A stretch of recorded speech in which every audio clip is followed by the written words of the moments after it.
As the Farm Bill remains uncertain, attention turns to the Senate, where a bipartisan measure is expected in the coming weeks. RFD-TV's Sarah Mock sat down with Senator Ted Cruz for his perspective on the issues.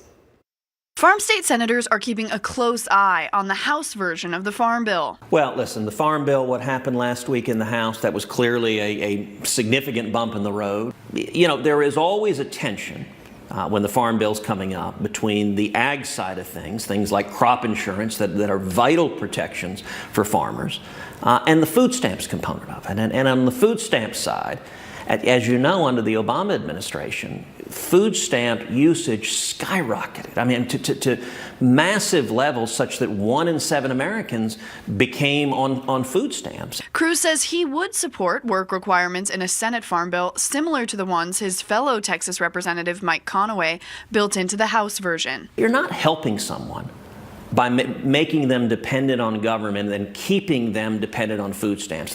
Look, everyone has a time when they're down on their luck. But the objective should be to get people off of the program. I think working to reform our welfare programs, including food stamps, to try to help able-bodied adults get back in the workforce, I think we need to keep working to reform the programs to encourage that. Cruz adds that welfare reform carried out in the 90s provides evidence that additional work requirements motivate welfare recipients to return to work.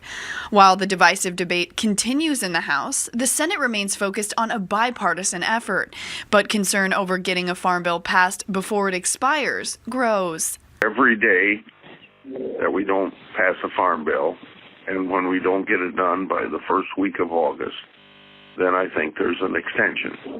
I think the House will try to revive the Farm Bill, but we don't have to wait for the House to do that.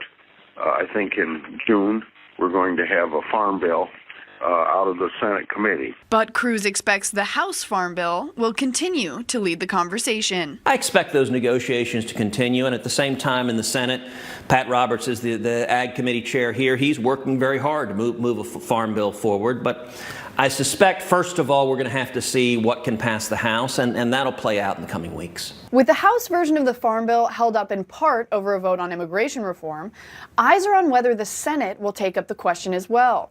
Cruz says he is doubtful any immigration legislation could make it through the Senate currently, but Grassley says passing changes in the House might help create energy to address the issue in the upper chamber. For RFD-TV, I'm Sarah Mock in Washington. While the House plans to take up a second Farm Bill vote on June 22nd, Senate Ag Chairman Pat Roberts set a tentative release of the Senate's version of the legislation for June 6th.